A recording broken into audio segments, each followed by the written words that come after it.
always. Shalom saudara, kembali dengan saya PS John George Nicholas dalam program Gempa yang adalah singkatan dari Gerakan Meneliti Penulisan Alkitab. Hari ini kita akan pelajari tentang air hidup saudara. Saya mengulangi, air hidup. Kita tahu kita membutuhkan air secara fisik untuk bisa hidup karena tubuh kita kebanyakannya persennya adalah air. Dan manusia membutuhkan air untuk dapat hidup dan terus bertahan hidup. Oleh karena itu kita akan mempelajarinya dari sisi Alkitab secara rohani. Apa itu air hidup? Kenapa kita butuhkan air hidup itu? Mari saudara kita buka Alkitab, kita akan pelajari kisah Yesus Kristus Tuhan kita dengan seorang perempuan yang disebut perempuan Samaria, yang terdapat di dalam Yohanes 4 ayat 10 dan seterusnya sampai 14. Yohanes 4 ayat 10 sampai 14 yang berbunyi, jawab Yesus kepadanya, jikalau engkau tahu tentang karunia Allah, dan siapakah dia yang berkata kepadamu, berilah aku minum, niscaya engkau telah meminta kepadanya dan ia telah memberikan kepadamu air hidup. Kata perempuan itu kepadanya, Tuhan, engkau tidak punya timba dan sumur ini amat dalam. Dari manakah engkau memperoleh air hidup itu? Adakah engkau lebih besar daripada bapa kami Yakub yang memberikan sumur ini kepada kami dan yang telah minum sendiri dari dalamnya, ia serta anak-anaknya dan ternaknya? Jawab Yesus kepadanya, barang siapa minum air ini, ia akan haus lagi. Tetapi barang siapa minum air yang akan kuberikan kepadanya, ia tidak akan haus untuk selama-lamanya. Sebaliknya, air yang akan kuberikan kepadanya akan menjadi mata air di dalam dirinya, yang terus-menerus memancar sampai kepada hidup yang kekal. Amin. Jadi saudara, di sini kita berjumpa dengan satu cerita yang berbicara perjumpaan Yesus dengan seorang perempuan Samaria. Kalau saudara baca di ayat sebelumnya, dikatakan bahwa Yesus berjalan sehingga dia lelah, dia duduk di atas sumur, dan dia haus. Bukan haus, tidak disebut haus, tetapi dia duduk di sana karena kelelahan. Murid-muridnya telah pergi ke kota mungkin cari makanan atau minuman atau apa saja. Dan datanglah seorang perempuan Samaria untuk mengambil air dari sumur. Perhatikan baik-baik bahwa Yesus yang memulai percakapan dengan perempuan ini dengan berkata, berikan kepadaku air. Ada dua hal yang kita perlu mempelajari di sini saudara. Yang pertama adalah bahwa perempuan adalah makhluk yang mulia. Seharusnya laki-laki yang ambil air dari sumur dan memberi kepada perempuan itu adalah elegan istilahnya zaman kita ini. Tetapi justru Yesus yang meminta air kepada perempuan. Artinya perempuan harus timba air. Setelah dia timba air, baru dia menyediakan air bagi Yesus. Ini yang pertama. Kelihatan janggal saudara. Dan tetapi di poin kedua ada sesuatu yang penting. Seperti Alkitab bilang, Yesus adalah Alfa dan Omega. Dia yang mengawali segala sesuatu. Makanya dikatakan oleh firman Tuhan dalam Yohanes 15 bahwa bukan kita yang memilih dia, tetapi dia yang memilih kita. Dia mengawali, dan di sini kita bisa melihat sebuah pola yang menunjukkan bahwa Yesus yang berinisiatif mulai berbicara kepada perempuan ini. Tentunya ada tujuan, bukan sekedar dia haus, bisa saja dia dengan segala kuasanya mendapatkan air. Tetapi Yesus punya tujuan yang penting di sini demi perempuan ini, sehingga dia mulai meminta air kepada perempuan ini. Dia berinisiatif mulai percakapan dan dia berkata, berikan air kepada saya, sehingga perempuan meresponi. Coba kita lihat ayat 11. Kata perempuan itu kepadanya, Tuhan, engkau tidak punya timba dan sumur ini amat dalam. Dari manakah engkau memperoleh air hidup itu? Karena di ayat 10 Yesus berkata kepada perempuan ini, kalau kamu tahu kasih karunia Allah, kamu pasti akan minta air kepadaku. Jadi sebaliknya bukan aku yang minta air kepada kamu, tetapi kamu yang akan meminta air kepadaku. Tetapi kapan itu terjadi? Kalau kamu tahu kasih karunia Allah. Ini kunci saudara. Ternyata air hidup ini adalah sebuah rahasia. Sesuatu yang tersembunyi. Sesuatu yang tidak nampak. Sehingga perlu saudara mengetahuinya. Perlu saudara melihatnya, perlu saudara menyadari tentang dia. Kenapa air hidup ini kita akan lihat pelan-pelan. Apa itu air hidup? Maka ayat 10 berkata, jawab Yesus kepadanya, jikalau engkau tahu tentang karunia Allah, dan siapakah dia yang berkata kepadamu, berilah aku minum, niscaya engkau telah meminta kepadanya, dan ia telah memberikan kepadamu air hidup. Karena di ayat 9 perempuan ini berkata kepada Yesus, kamu minta air kepada saya. Kenapa bisa begitu? Karena antara kita orang Samaria dan kalian orang Yahudi tidak ada hubungan, tidak ada kecocokan, tidak ada pertemanan, tidak ada persaudaraan. Kenapa kamu berani minta air kepada saya?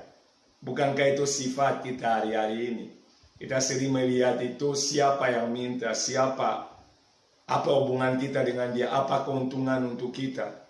Tetapi Alkitab mencatat kita harus melakukan yang terbaik bagi semua orang. Kenapa perempuan ini menyatakan demikian? Masih tertutup pikirannya, masih terbatas pengertiannya. Sehingga dia Yesus perlu beri sebuah pengertian yang lebih dalam. Karena memang antara yang disebut Yahudi dan Samaria tidak ada kecocokan sebenarnya. Padahal mereka pada akarnya adalah saudara.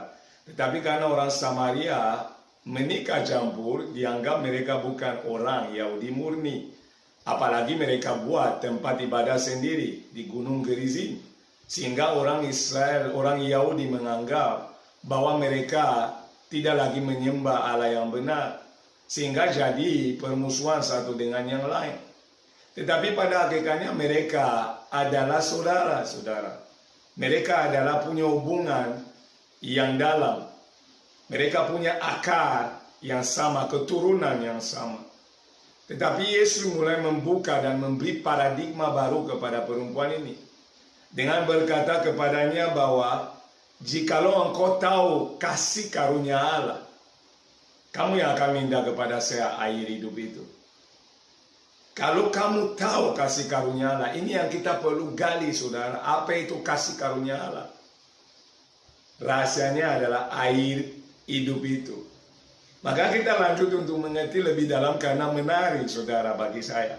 Saya harapkan saudara menangkap ini.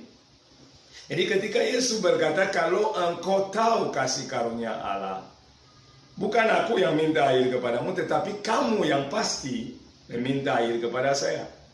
Sehingga engkau akan hidup selama-lamanya. Wow, air yang kita minum itu sementara.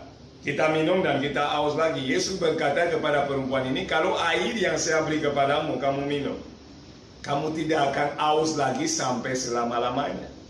Itu air yang mana? Air yang seperti apa? Yang kalau kita minum tidak haus lagi. Kita tidak butuh air yang lain. Marilah kita renungkan. Air itu adalah kasih karunia Allah yang perlu kita ketahui, yang perlu kita alami, yang perlu kita sadari. Maka coba kita lihat ayat selanjutnya. Perempuan ayat ini, ayat 11, dia juga bingung. Seperti banyak orang pada hari ini masih bingung. Tentang jalan kebenaran, tentang siapa kebenaran, tentang apa yang harus dilakukan untuk dapat ada dalam kebenaran. Perempuan ini berkata, Tuhan, engkau tidak punya timba dan sumur itu amat dalam. Dari manakah engkau memperoleh air hidup ini? Itu adalah pola logika. Bahwa kamu timba tidak punya, jadi masa dengan tanganmu mau ambil air.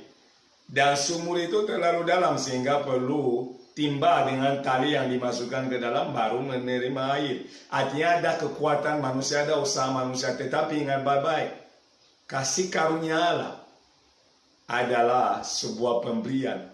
Maka sebaliknya Yesus berkata, tidak perlu kekuatan untuk itu. Kenapa? Dia yang memberi. Memberi berarti itu adalah sebuah hadiah. Itu yang disebut kasih karunia. Dia yang membukakan rahasia. Dia menyatakan apa yang diperlukan. Dia membukakan pikiran kita. Seperti dia membukakan pikiran perempuan ini. Coba kita lanjut ke ayat 12. Adakah engkau lebih besar daripada Bapa kami Yakub yang memberikan sumur ini kepada kami dan yang telah minum sendiri dari dalamnya, ia serta anak-anaknya dan ternaknya. Jadi buat perempuan ini, leluhurnya adalah orang hebat. Kenapa? Memang demikian di sejarah mereka. Dan leluhur mereka telah menerima janji dari Allah yang Maha Besar. Dan leluhur mereka yang telah membuat sumur ini, dia sendiri telah minum di dalamnya. Sehingga Yesus ini siapa? Sehingga dia mengaku bahwa tidak butuh air dari sumur ini. Tetapi butuh air yang lain. Perempuan ini terus bertanya karena dia perlu pengertian. Dia perlu mengetahui makna dari apa yang Yesus sedang sampaikan yang membingungkan. Bukankah seringkali kita baca Alkitab, kita mendengar khotbah, tetapi seolah-olah kita tidak mengerti, kita tidak menangkap poinnya. Kenapa bisa demikian? Karena roh Tuhan yang bisa mewahyukan, membukakan rahasia itu. Makanya ada ayat yang berkata tadi, jika engkau tahu kasih karunia Allah. Kasih karunia Allah adalah sebuah pemberian. Maka lanjut di ayat 13. Yesus yang sekarang jawab. Jawab Yesus kepadanya, barang siapa minum air ini, ia akan haus lagi. Air dunia ini kalau saudara minum, saudara akan haus lagi.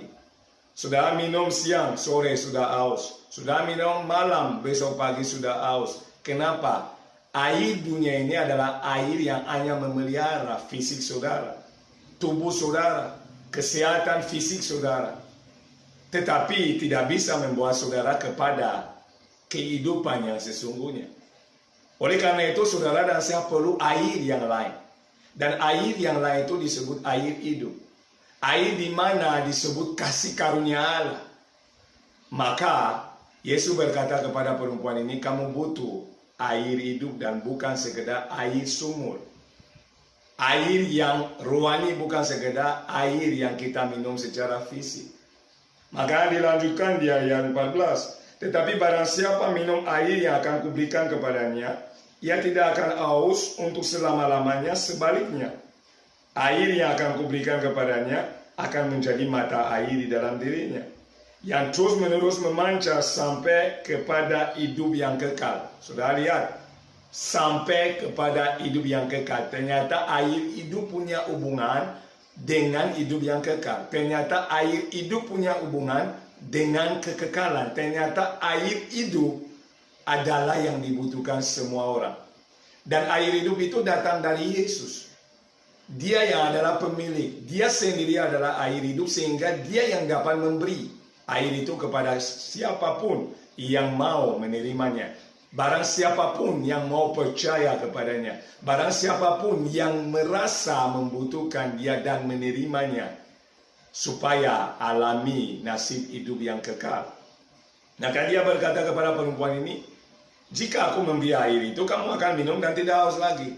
Dan air itu akan membawa ada yang namanya sumber di dalam dirimu yang terus mengalir. Maka disebut mata air.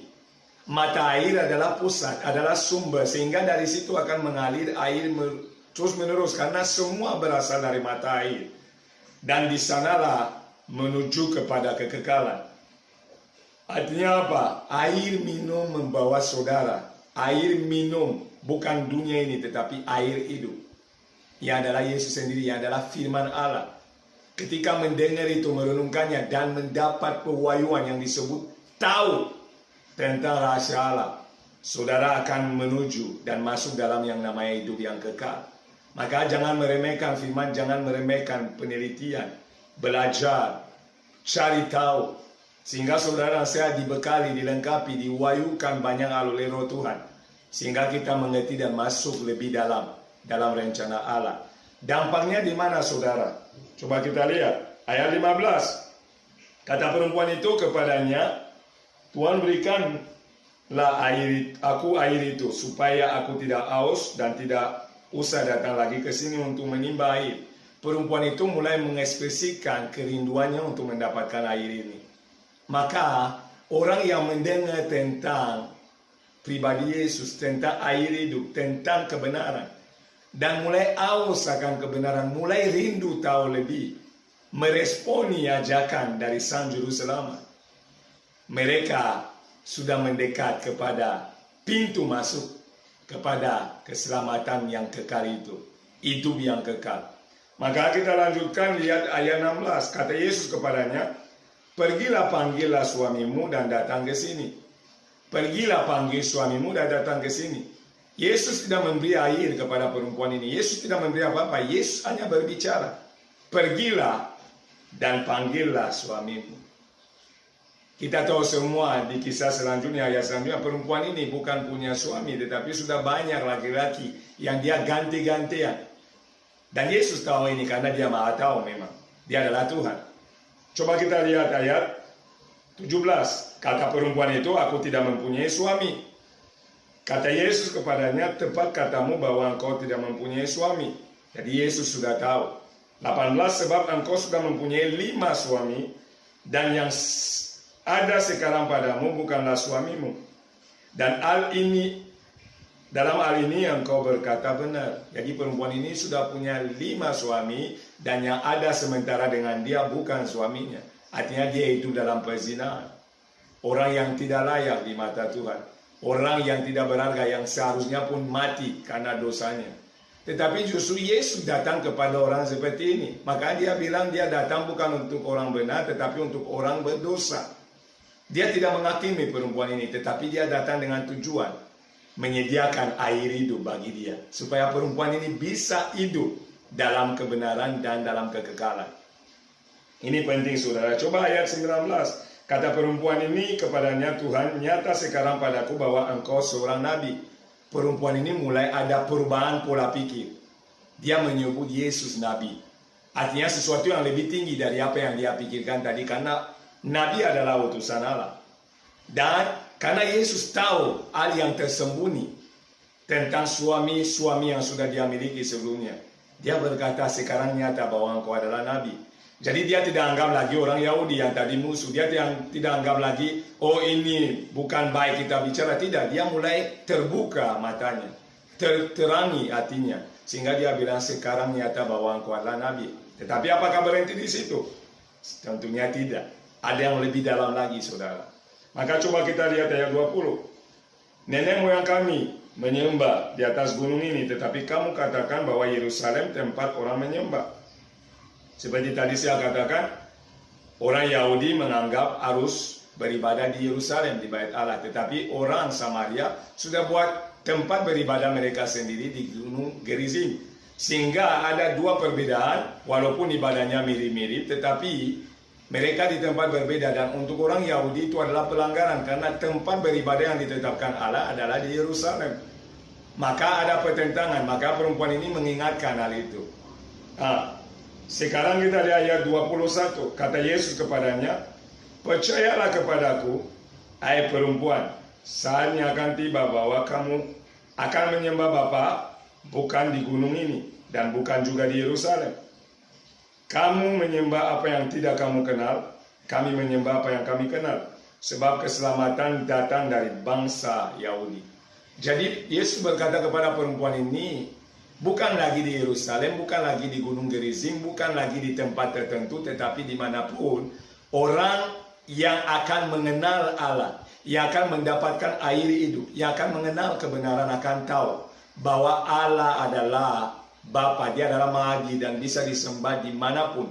Maka rohnya tinggal di dalam kita, sehingga roh itu membawa kita memanggil dia Abba, Bapa, karena kita sudah mengenal dia. Itu yang Yesus coba katakan kepada perempuan ini. Akan tiba waktu bahwa bukan lagi di sini atau di Yerusalem orang menyembah, tetapi dalam roh dan kebenaran. Artinya mereka yang sudah diterangi hatinya, yang sudah tahu rahasia Allah, kasih karunia Allah, mereka akan menyembah Tuhan yang mereka kenal, yang adalah Yesus sendiri. Mereka akan menyembahnya dengan benar karena mereka sudah tahu bahwa sebenarnya bukan tentang apapun yang lain tetapi tentang Yesus. Ini yang Yesus mau katakan, tetapi tidak memberi air secara fisik. Dia berbicara, air kehidupan adalah firman Allah. Air hidup adalah apa yang diucapkan. Maka dia katakan di Yohanes 6:63, perkataanku adalah firman dan roh, adalah sesuatu yang hidup, yang nyata. Dan disitulah terkandung air hidup. Ayat selanjutnya katakan, ayat 24, Allah itu roh dan barang siapa menyembah dia, harus menyembahnya dalam roh dan kebenaran. Dalam roh dan kebenaran. Kita menyembah Tuhan dalam roh dan kebenaran karena kita sudah di dalam kebenaran. Kita sudah mengenal kebenaran. Itu penting buat kita. Itu penting buat kita, saudara. Tetapi sebelum mengenal rahasia Allah, saudara nggak mungkin menyembah Bapa dalam roh dan kebenaran. Karena yang menyatakan itu kepada saudara adalah roh Allah. Sebelum saudara mengenal Allah, belum ada roh Allah dalam diri saudara. Saudara tidak mungkin mengenal dia.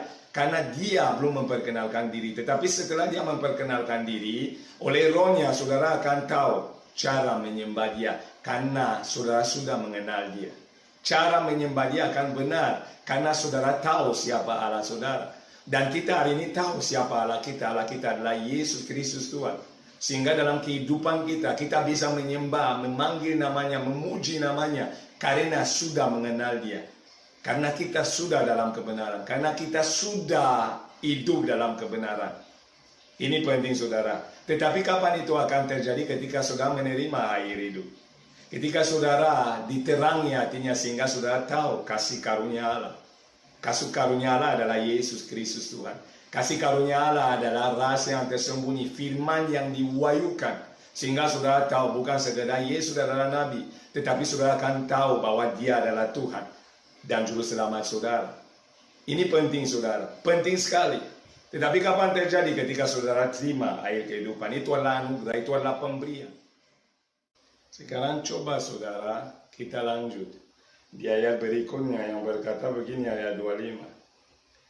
Jawab perempuan itu kepadanya, aku tahu bahwa Mesias akan datang yang disebut juga Kristus. Apabila ia datang, ia akan memberitakan segala sesuatu kepada kami. Saudara bisa lihat, tadi dia anggap Yesus adalah orang Yahudi biasa. Sehingga tidak ada hubungan antara kita katanya. Tetapi selanjutnya ketika mulai Yesus terus bicara kepadanya tentang air hidup, dia berkata sekaranglah nyata bahwa engkau adalah Nabi yang diutus Allah. Tetapi sekarang di ayat 25, dia berkata bahwa kita tahu Mesias akan datang. Jadi ada peningkatan dari orang Yahudi, dia naik ke Nabi. Dari Nabi sekarang dia berbicara tentang Mesias atau Juru Selamat yang akan datang dan menyatakan segala sesuatu. Pengetahuannya, pengertiannya mulai meningkat seiring dengan Yesus berbicara. Seiring dia menerima air hidup. Perkataan Yesus adalah air hidup. Perkataan Yesus adalah Yesus sendiri. Dan itu membuat dia mulai mengalami pembaruan dalam akal budi. Dia mulai diubahkan pola pikir. Dia mulai mengerti hal yang tadi tidak dimengerti. Dia mulai tahu pelan tetapi pasti tentang kasih karunia Allah yang disebut di ayat 10 tadi. Maka saudara saya bilang sangat penting saudara saya merenungkan firman. Terus menerus isi firman dalam kehidupan kita. Karena firman itulah adalah air hidup. Kita butuhkan firman untuk bisa tetap eksis secara rohani. Hidup secara rohani. Hidup dalam kehendak dan rencana Allah. Bukan sekedar minum secara fisik. Bukan sekedar makan secara fisik. Perempuan ini mulai menyatakan, kita menantikan seorang Mesias yang disebut Kristus Juru Selamat. Yang diurapi. Ia akan datang menyatakan segala sesuatu kepada kita dengan kata lain. Ia akan datang membebaskan kita. Tetapi dia nggak mengerti membebaskan pun adalah secara rohani, bukan secara fisik. Maka coba kita lanjutkan di ayat 26. Sekarang Yesus terus terang dia katakan, kata Yesus kepadanya, akulah dia yang sedang berkata-kata dengan engkau. Jadi Yesus dengan terus terang sekarang mengumumkan kepada perempuan ini, akulah Mesias yang kamu nantikan. Akulah Kristus yang dijanjikan itu. Akulah juru selamat yang kamu perlukan. Akulah air hidup itu sendiri yang kamu butuh. Terima, minum. Sehingga dari dalam hatimu akan mengalir aliran-aliran air hidup sampai hidup yang kekal. Kamu hanya perlu mempercayai apa yang saya ucapkan, menerima saya sebagai Tuhan dan Juru Selamatmu. Demikian buat saudara mendengar video ini. Ketika saudara mulai diwahyukan tulisan firman Tuhan, saudara akan semakin dalam mengenal Allah. Dan itu akan menjadi akar yang membuat saudara terus maju dalam rencananya sampai kekekalan. Oleh karena itu, saudara, mari kita lanjutkan ayat 27. Pada waktu itu datanglah murid-muridnya dan mereka heran bahwa ia sedang bercakap-cakap dengan seorang perempuan.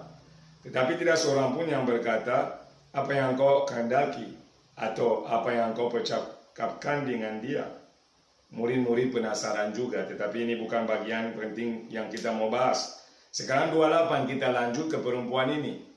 Dia berkata, maka perempuan ini meninggalkan tempat yangannya di situ lalu pergi ke kota dan berkata kepada orang-orang yang di situ, marilah lihat, di sana ada seorang yang mengatakan kepadaku segala sesuatu yang telah kuperbuat, mungkinkah dia Kristus itu? Jadi perempuan ini ketika mendengar firman, ketika mendengar apa yang diucapkan Yesus, ketika mulai menerima air hidup, benar-benar dari hatinya mulai mengalir aliran-aliran air hidup ini. Dia nggak bisa tenang. Lihat faktanya, Alkitab mencatat dia meninggalkan tempayannya.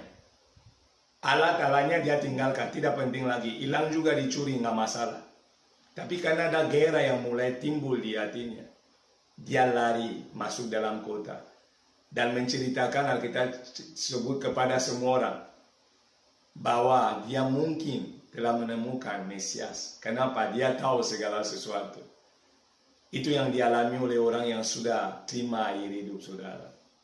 Tidak bisa lagi mereka tenang. Mereka itu bergairah. Mereka itu penuh dengan kegembiraan. Kenapa? Mereka menemukan sesuatu yang tidak bisa diberikan oleh dunia ini. Mereka menerima sesuatu yang bukan berasal dari dunia ini. Mereka menerima sesuatu yang lebih tinggi nilainya daripada emas dan perak. Yaitu adalah air hidup. Itu adalah firman Allah. Itu adalah Yesus Kristus Tuhan. Sehingga dia tidak tahan. Dia lari ke kota. Alatnya pun dia tinggalkan. Kenapa? Kehidupannya sudah mulai diubahkan oleh air hidup itu. Maka coba kita lihat ayat yang ke 30. Maka mereka pun pergi keluar kota lalu datang kepada Yesus. Perhatikan Bapak, oleh karena perempuan ini sudah menerima aliran air atau air hidup ini, dia menjadi agen Tuhan. Dia pergi justru dalam tanda kutip memberitakan tentang Kristus ke orang lain. Sadar atau tidak dia telah melakukannya. Dan tindakan memberitakan tentang Yesus telah berdampak besar. Jadi semua orang yang dengar itu datang juga kepada Yesus untuk melihat dan mendengar. Jadi maka kita pun sebagai orang yang sudah terima air hidup diperintahkan untuk beritakan Injil atau beritakan Kristus. Kenapa? Melalui berita ini orang akan datang kepada Tuhan dan mengalami nasib yang sama, menerima air hidup ini sehingga mereka pun diselamatkan. Ini penting saudara, maka coba kita lanjut. 31. Sementara itu murid-muridnya mengajar dia, katanya, Rabi, makanlah. Inilah seringkali fokusnya kepada al-lahiriah, kepada al-tubuh fisik. Sehingga murid berkata, makan dululah. Jangan omong banyak. Biarin aja mereka. Murid belum menangkap juga esensi dari tindakan Yesus. Mereka tidak mengerti sama sekali. Mereka masih tertutup pikirannya. Makanya Yesus berkata, akan tetapi, ayat 32, ia berkata kepada mereka, padaku ada makanan yang tidak kamu kenal. Yesus pada dirinya ada makanan yang murid belum kenal. Ada asupan yang belum mereka mengerti.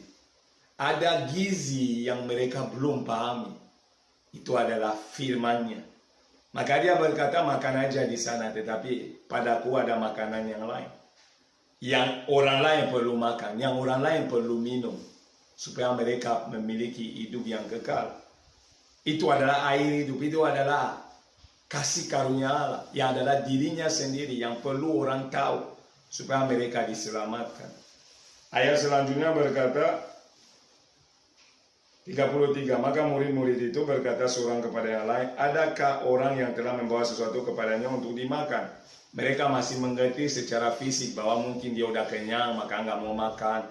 Padahal kehendak Yesus, rencana Yesus lebih tinggi daripada sekedar memenuhi kebutuhan fisik. Dia mau menyelamatkan perempuan ini dan menyelamatkan semua orang yang mendengar tentang dia.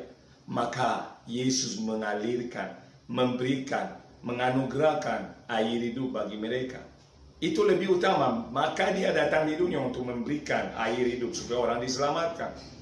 Maka dilanjutkan, dia berkata di ayat 34, kata Yesus kepada mereka, makananku ialah melakukan kehendak Dia yang mengutus aku dan menyelesaikan pekerjaannya. Jadi makanan Yesus adalah melayani, memenuhi tugas panggilannya, membawa orang kepada keselamatan, tentunya melalui penebusan ke depan nanti pas dia disalib.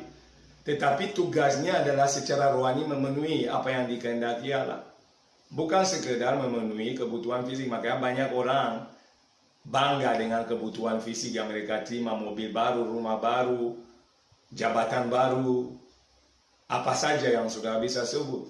Tetapi mereka tidak sadar bahwa ada kebutuhan yang lebih tinggi, yang adalah kebutuhan rohani. Kalau kita sudah menerima air hidup, puji Tuhan. Kalau belum, kita memerlukannya. Kalau kita sudah menerima air hidup, puji Tuhan, tetapi orang lain juga membutuhkan, sehingga melalui kita harus jadi perempuan Samaria yang lain.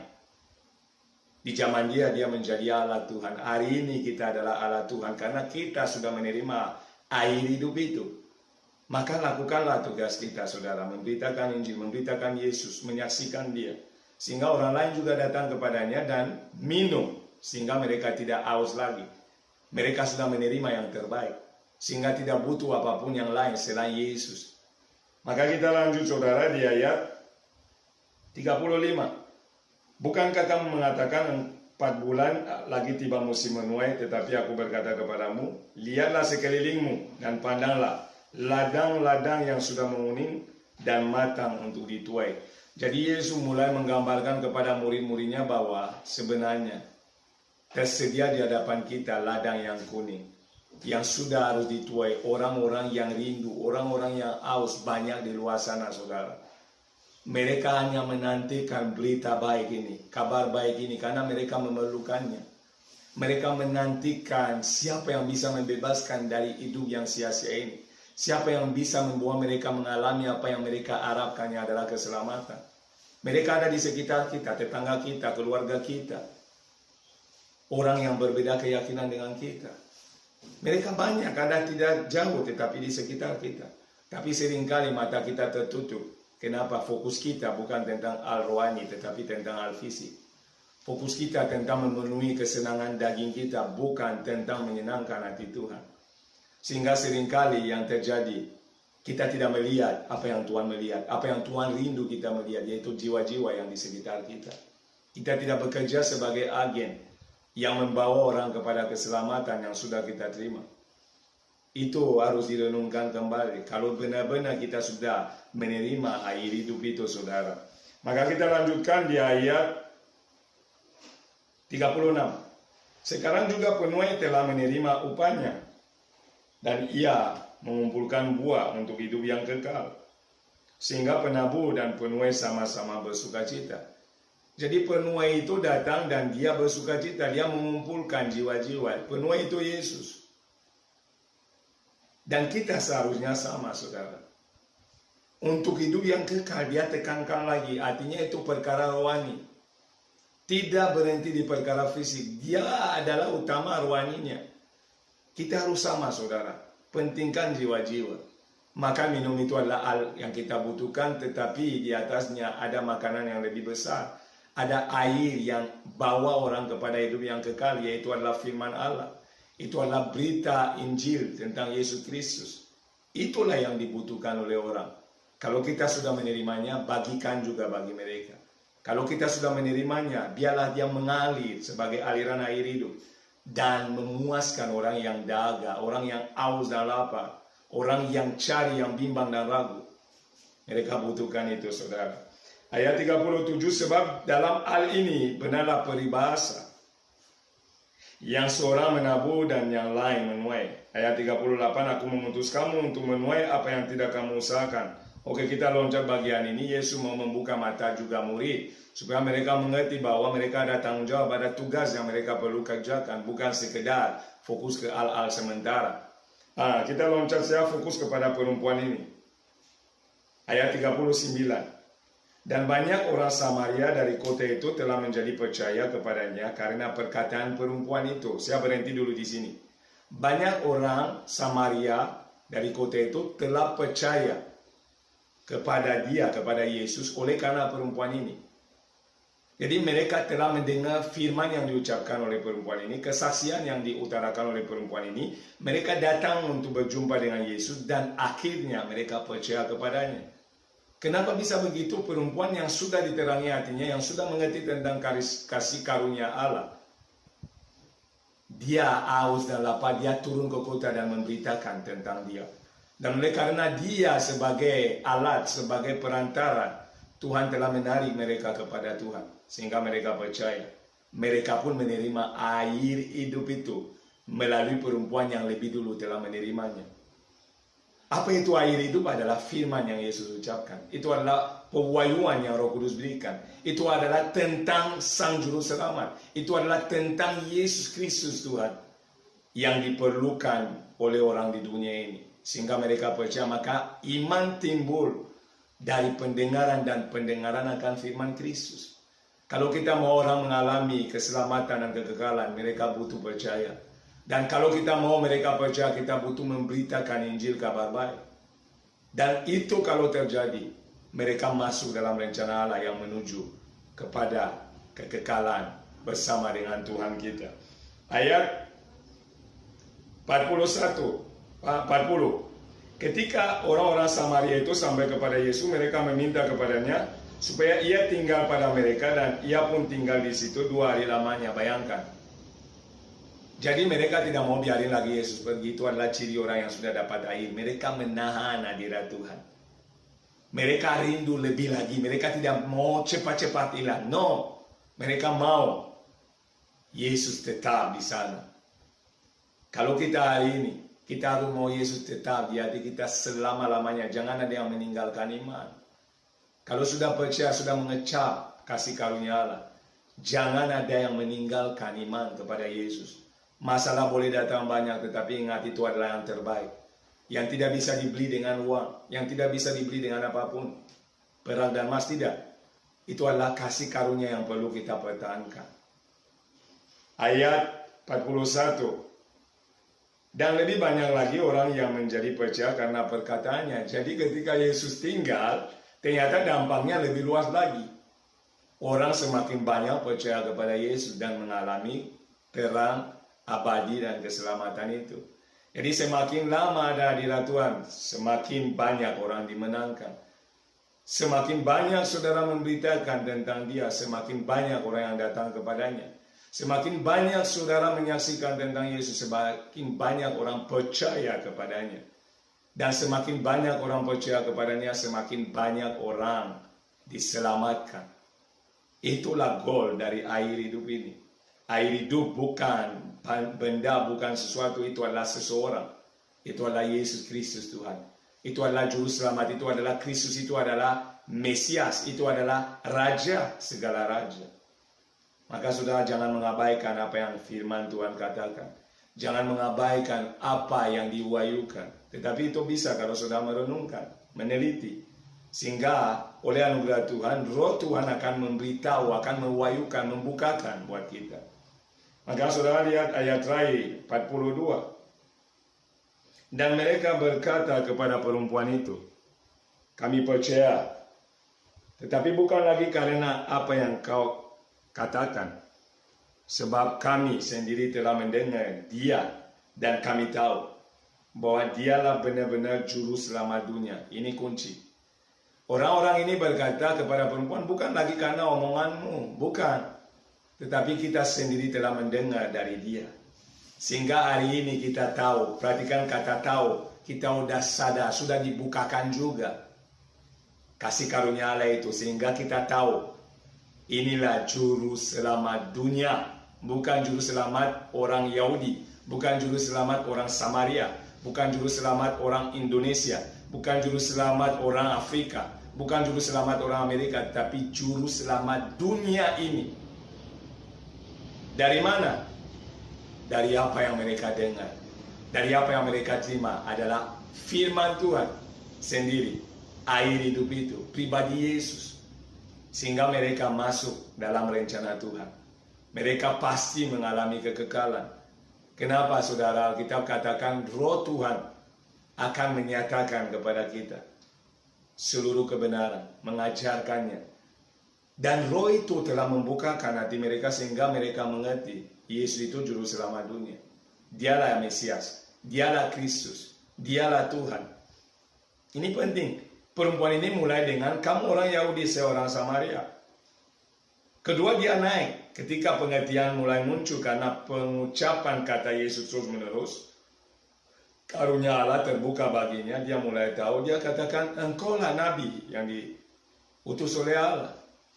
Habis itu meningkat lagi, dia katakan engkaulah Kristus. Akhirnya dia memberitakan dan akhirnya semua orang datang dan percaya. Akhirnya mereka semua bersama-sama katakan inilah juru selamat dunia ini. Orang yang menerima air hidup, endingnya ke sana. Dia akan menemukan identitas juru selamatnya. Dia akan tahu nama Tuhannya. Dia akan tahu siapa pribadi yang dia sembah dengan benar. Sehingga dia pasti berakar di dalam kebenaran dan mengalami janji keselamatan yang kekal itu. Inilah yang kita perlu renungkan, inilah yang kita perlu belajar, ini yang perlu kita memahami.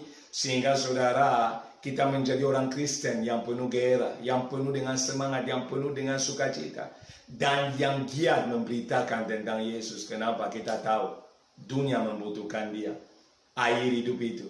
Dunia membutuhkan dia. Juru selamat itu. Dunia membutuhkan dia. Kristus dan Tuhan. Janganlah diam saudara.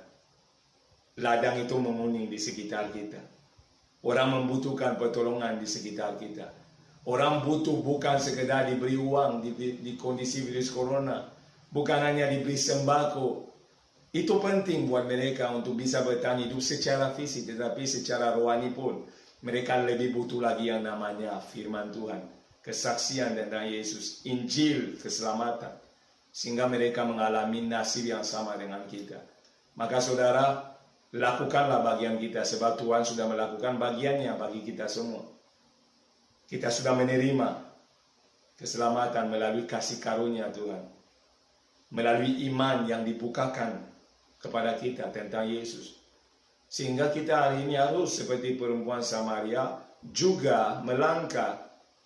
Meninggalkan apapun, bukan artinya sudah harus meninggalkan rumah dan kekayaan dan semua yang sudah punya, tidak. Tetapi harus prioritaskan berita tentang Injil bagi mereka yang butuh, bagi mereka yang rindu, bagi mereka yang haus, bagi mereka yang bimbang dan ragu. Sebab itu yang dikehendaki Allah, saudara.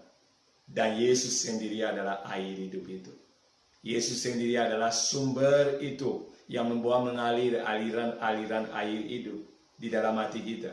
Sehingga kita penuh dengan bergairah, penuh dengan berkobar-kobar, memberitakan kiri kanan sehingga dunia ini mengalami rancangan Allah, yaitu adalah endingnya keselamatan. Karena Tuhan kehendaki semua orang diselamatkan, tidak ada yang binasa. Tapi itu akan terjadi kalau saudara dan saya giat melakukan bagian kita. Dia sudah mati di kayu salib, dia sudah mengerjakan yang terbaik, dia sudah menebus. Tetapi tanpa saudara dan saya gerak untuk memberitakan Injil, bagaimana orang mendengar? Kalau orang tidak mendengar, bagaimana mereka percaya? Kalau mereka tidak percaya, bagaimana mereka diselamatkan? Kita harus peduli, saudara. Kita harus seperti Yesus, yang justru berinisiatif mulai ngobrol dengan perempuan Samaria, yang mengambil tindakan untuk bisa mendekat dan memberitakan yang benar. Sehingga perempuan ini tahu, bukan di Gunung Gerizim, bukan di Yerusalem, tetapi juru selamatmu ada di hatimu, itu Yesus. Juru selamatmu ada di dalam firman yang kamu baca. Sehingga itu menjadi sesuatu yang membuka hati dan mata saudara. Sehingga saudara diam di dalam kebenaran, melangkah di dalam kebenaran, berjalan di dalam kebenaran, dan memberitakan kebenaran. Itulah kebenaran yang kita belajar hari ini. Kiranya sudah memahami, mengerti, dan bisa menjadi berkat ke depan. Tuhan Yesus memberkati kita sekalian. Kalau ada yang mau disampaikan, di-sharingkan, ada nomor saya yang tertera atau bisa di komentar, sehingga kita saling melengkapi, kita saling mengisi, kita saling belajar satu dengan yang lain demi kemuliaan nama Tuhan. Di dalam nama Yesus saya katakan shalom. Tuhan Yesus memberkati. Amin.